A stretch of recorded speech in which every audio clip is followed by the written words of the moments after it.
Hello, everyone, and welcome back to Bright Konnections. Hope everyone's doing well. So, last week we were off. It was Easter weekend. I just wanted to spend the time with family and just chill, relax, not worry about anything. So I took the weekend off, and then so today I just want to kind of again I'm still kind of just really busy running around doing a lot of stuff. Lacrosse season is in full swing. And so I just kind of wanted to at least come on and kind of let you know where we stand for the next 2 months or so, with the cross being in full force and everything else going on. So um, obviously, as mentioned, lacrosse has fully started. We've been practicing multiple times a week. We've got games started. In fact, our first game was yesterday, Saturday, but and well, that didn't go so well, but that's for a whole nother topic. Let's just say they're not quite ready. They're not quite ready yet. Gonna have my work cut out for me this season, but still gonna be a lot of fun. I mean, I love coaching so much. It's a ton of fun. Kids seem to find a way to brighten your day every time they're out there, whether they're being goofy or saying something stupid or just um, showing you something on the field that just makes you proud as a coach. So, but anyway, for the next 2 months or so, it's a lot of lacrosse. So I don't know. It's going to be a week to week basis for Bright Konnections. I don't know how much time I'm really going to have for setting up and doing an episode each week. I definitely want to. I definitely want to try. It might be just shorter episodes or something like this today, where it's just me talking to you for a little while before I run off to the next thing. But and then in any spare time I've really been focusing on the live stream on Twitch. Really been focusing on that a lot lately. It's been a lot of fun. So I don't want to say Bright Konnections has kind of been thrown to the side, because Bright Konnections is just a huge part of my life, and it's never going to be thrown aside. It's a lot right now, and I want to at least just focus on one or two things as opposed to everything that I've been doing. So, but here we are. We're doing it. We're going through having another episode together, and just wanted to talk to you a little bit about Easter. Easter was last week, and hopefully had a wonderful and bright Easter. Hopefully it was fantastic. Hopefully you got to spend some time with family safely. Hopefully not no issues or anything, and hopefully it went well for you. You got to enjoy yourself, and hopefully you got to eat some good food. And you got at least for me, we got some kielbasa, some ham, some mom's pasca bread, eggs, eggs, eggs, eggs, more eggs. It's a very eggy dinner or breakfast meal, whatever you want to call it. Very eggy, very eggy. But after going through the Lent period, it's nice to just be able to gorge and eat all that yummy food. If there's something else you guys have, in your Easter meal, let me know. I'd like to hear other people's traditions. Other things that you guys have that maybe is a little off the norm. A little bit off the norm. So we certainly have that that one dish that is not quite so well known. It's called hrutka. Now I'll repeat that one more time. Hrutka. So what hrutka is basically is I guess its nickname is kind of called cheese ball, but it's not really cheese.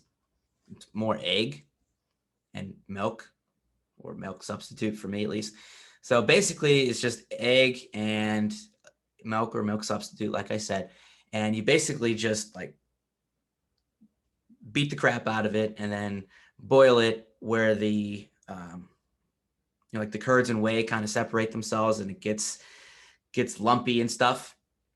And then you take the lump and you put it in like a almost like a sheet, not exactly a sheet, but like a very thin cloth, and you just squeeze the ever living daylights out of it to get every last like juice out of it. And then you just let it sit and drain for hours, and you continue to just tighten the cloth so that it all comes together in this like ball of just eggy, milky, cheesy, not really cheesy, but eggy, milky goodness. And chef's kiss. So good. So good. It's my favorite Easter food for sure.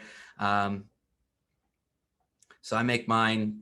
Well, I don't make mine. My mom makes mine with oat milk or almond milk. It's been different, every year it's different. But this year was oat milk, and it was tasty. Oh, so good, so good.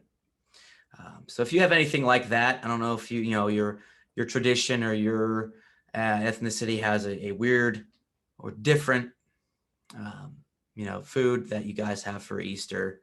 Let me know. Like I said, I'd like to hear. I always like to hear other people's stories, other people's traditions, as always. And then last but not least, we always have rolls, like dinner rolls, whether it be like nut roll, apricot roll. Oh, they're so good. Mom's rolls this year were just phenomenal. Absolutely phenomenal. Her apricot rolls were just like melt in your mouth. They were just like butter. There's juicy, tasty, and then the nut rolls, so good, so good. Now with the nut roll, I don't know. Some people do different things with nut rolls. Some people eat them plain. Some people eat them with butter, put some butter on them. Sometimes I know for us on certain occasions we'll actually put like ham on the nut roll. I believe we talked about that in the Christmas episode of Bright Konnections before. So people do different things with their nut rolls. They do different things to spice them up a little bit or juice them up a little bit, whatever the case may be. So do you guys do anything different with your nut roll? Do you butter? Do you ham? Do you eat them plain? Do you do something completely different? Let me hear it. I want to know. And then, of course, after all the yummy, delicious meal food, you've got all the Easter candy. Good old Easter Bunny bringing you lots of sweet treats. I am a sweet tooth person, no doubt. Definitely have a sweet tooth. I try to do my best in limiting it, but sometimes when you get started on sweets, it's bad. It's going down that rabbit hole. So with Easter though, it's different candy. It's definitely different candy than other times of year. So you got like Cadbury cream egg. Oh, talk about sweet. The icing or filling, whatever you want to call it, inside of a Cadbury cream egg. Woo! That shit is sweet. Excuse my language. But that stuff is super sweet. Super sweet. But I like them. I like that. They're tasty. If you don't know what a Cadbury cream egg is, look it up. Figure it out. It's basically this big, not huge, but like, this size. Can't really tell. This big. Golf ball size almost. Okay. And inside of it's a chocolate shell, and inside is like cream, like what you find in assorted chocolate box, with the cream filled chocolates. It's basically that, but it's a lot of it. And like I said, it's super sweet, but it's tasty. And then also you've got your robin eggs, which honestly I have no idea what they are, but they're tasty. They're like a hard, crunchy, really thin, hard, crunchy shell with chocolate inside, I guess. Basically, it's almost like an M&M, but bigger, real thin shell. I don't know. It's just they're good. They're good. Try them out. Robin egg, you know. And you've got jelly beans, of course. Gotta have jelly beans at Easter.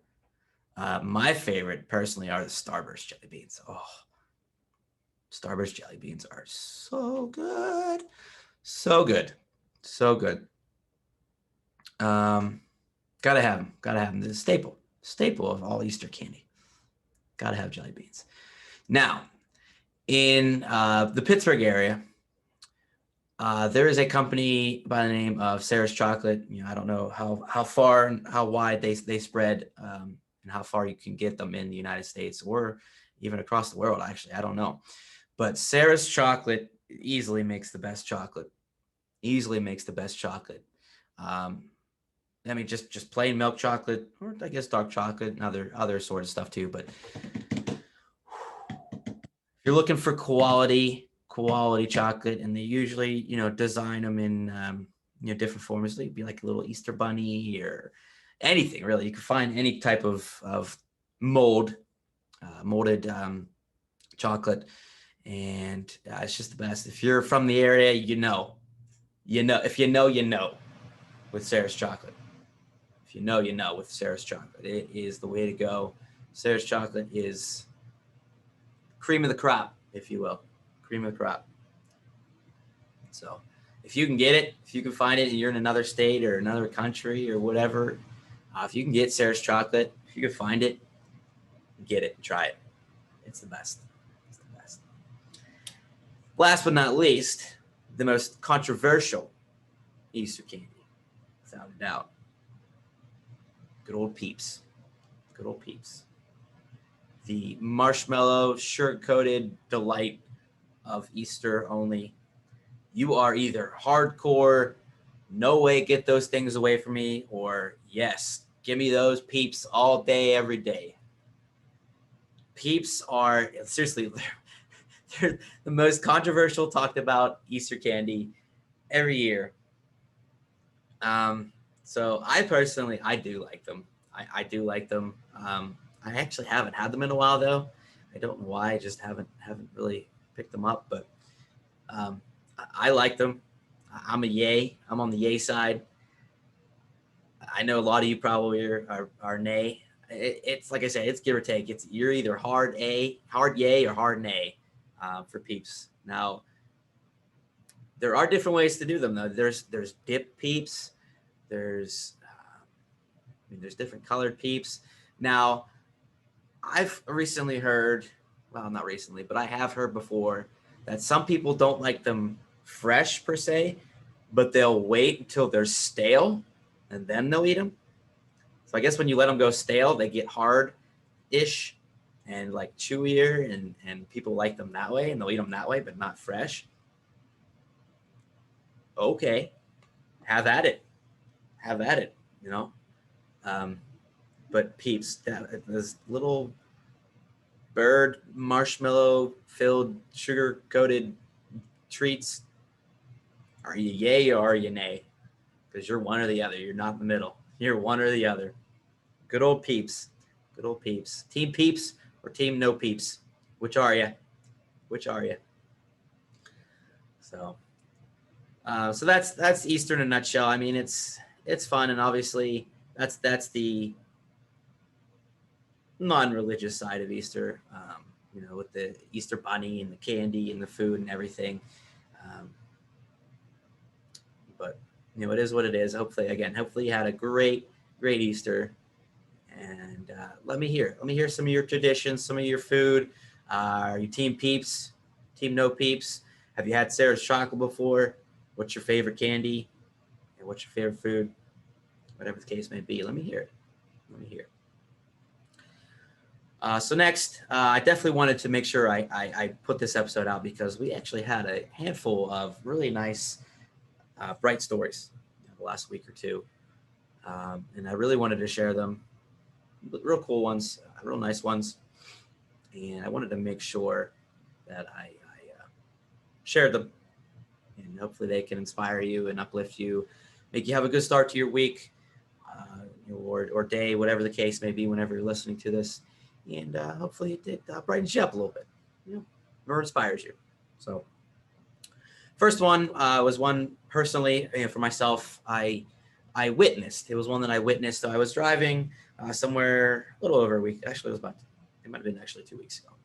And I was driving and came up to a red light, and I could, noticed some commotion going on in the left turn lane. So 3 lanes: left turn, left lane, well, middle lane, and then right lane, I guess you could say. And I noticed some commotion going on in the left lane, and then all of a sudden this guy starts walking towards my car, and he motions to roll the window down. And so I reluctantly rolled it down a little bit because he didn't have a mask on. And I was like, all right, well, something's going on. What's going on? And he said, he goes, can you hold up traffic? Can you hold up traffic? I'm going to push this guy over. It's like, yeah, sure. Okay. And so myself and then the person next to me, he asked us to hold up traffic. And now as the light turned green, him and 2 or 3 other people got out of their cars and pushed the guy who, I guess, stalled or broke down or whatever the case may be. They pushed him 3 or 4 lanes across the intersection into a side parking lot over here on the other side. And so it was just one of those moments where wow, everybody, there was a UPS guy jumped out of his truck, helped push. One guy was asked us to hold up traffic, and me and the person next to him had no qualm, no issue with just stopping, letting these people help this guy get out of the road.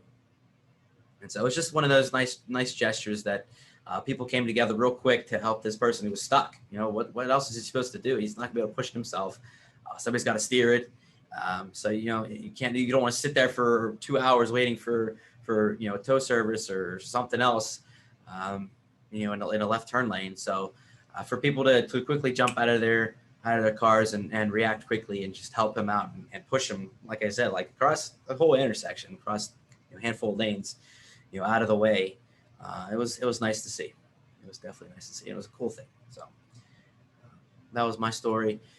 Mom said she talked to a couple people last week or two, and they were kind of struggling or had a bad week, or something wasn't so great. So she decided to bake some rolls.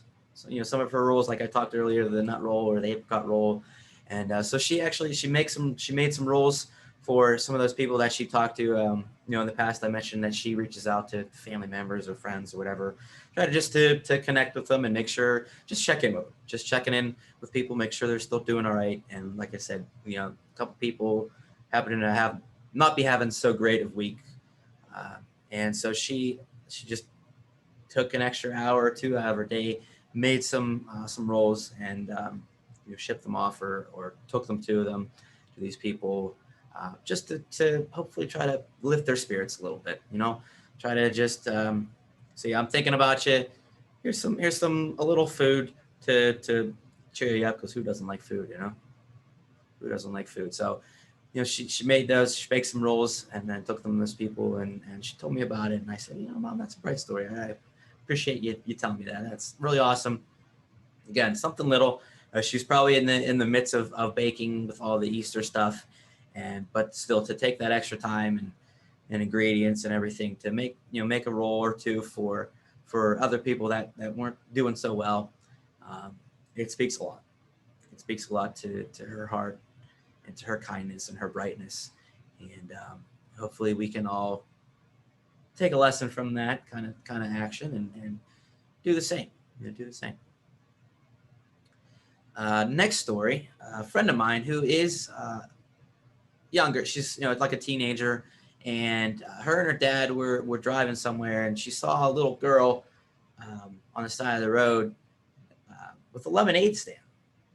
And so my friend, obviously being a teenager, she doesn't have a ton of money, but she took the money that she had, I believe it was like $5 bill or something, and she asked her dad, can we go to the lemonade stand? And she gave this $5 bill to the girl, and she said, yeah, it just lit up her face. Her face lit up. She was excited and happy beyond belief. This person stopped to give her a $5 bill, she's probably getting like quarters or maybe $1 or something here or there. But anyway, my friend, she's like, it was amazing. Such a nice moment for me and for her, just to see the joy in her face. She's out there, little girl doing a lemonade stand, and somebody come along just to say hi and to say, you're doing great with your lemonade stand. Keep it up. It's just a good moment overall, all around. So she told me that story, and I was like, yeah, absolutely, have to share that. So good on you. Good on you. Thank you for sharing. Great story. A simple story, but a great one, nevertheless. And then last but not least, my mom sent me a message from one of like our family friends who, don't necessarily see too often anymore, but she sent me a text that the friend sent to my mom, and my mom forwarded it to me. And basically the message said, well, obviously, how you doing and everything, but, it said, I actually been listening to Brian's podcast, and I think it's amazing. His story is great, and I think he's doing a great job, and blah blah blah. But for her to reach out, like, I have no idea how she even found out about it. Out of nowhere, somebody to send a message to my mom saying, he's doing a great job, you should be proud of him, blah blah blah. But for her to reach out, like I said, I have no idea how she found out about it, how she came about it and started listening to it. But she said she's going through and catching up and listening to everything, and she liked the episode with mom and dad and everything. And it was just really nice, really humbling, really, really sweet of her to reach out and say, she found Bright Konnections, and it's been great. She really enjoys it and everything. It really meant a lot to me. And I know, I'm sure it meant a lot to my mom too, but it's crazy, just somebody that you don't necessarily expect to be tuning in and supporting, and they say they are, and it's humbling. I mean, it hits you down deep, that people are tuning in and they really appreciate what you're doing. And I'm not gonna lie, it got me a little choked up. And it was really, really nice. Really nice. So thank you. Even though I guess it wasn't necessarily meant for me, but you sent it to my mom, and it means the world that you're tuning in and you're appreciating it, and just I'm glad you found it. And I'm glad that I'm touching people's lives in a positive way, and that's what it's all about. That's my goal right now. On the forefront of everything that I'm doing is just trying to be positive and trying to shed some brightness on people's lives, and just uplifting and everything that I can, whether it be through podcasts or streaming or day-to-day life. That's all we can ask for. That's all we can ask for, is just being bright, being positive, and doing the best we can to help everybody get along, and be their best person, be their best self. So, all right, guys, as mentioned, I just wanted to pop in for a little while. I do need to head out of here. So I appreciate you tuning in. Nice little short message, but hopefully you guys had a great Easter. And then, like I said, with Bright Konnections next month or two, it's going to be week to week. I'm not sure what the episodes are going to be like, but I plan to at least do what I can week to week, whatever it may be. But with the cross being in full force and a lot of attention devoted to that and stream, we'll see where we go. But it doesn't stop the brightness. It doesn't mean you can take it easy and stop being bright yourself. Continue to be nice to each other. Continue to do nice things for each other. I certainly will. I know everybody else that I know certainly will. So continue to just put a smile on your face. It's bright out now. We got nice weather. Everybody's starting to get out more. So continue to just be kind to each other, be accepting of each other, understanding of each other, and enjoy. All right, enjoy life, and enjoy each day and continue to put a smile on each other's faces, being bright, because after all, it is Bright Connections. Thanks, guys. Take care. Have a wonderful week, and we'll see you next time.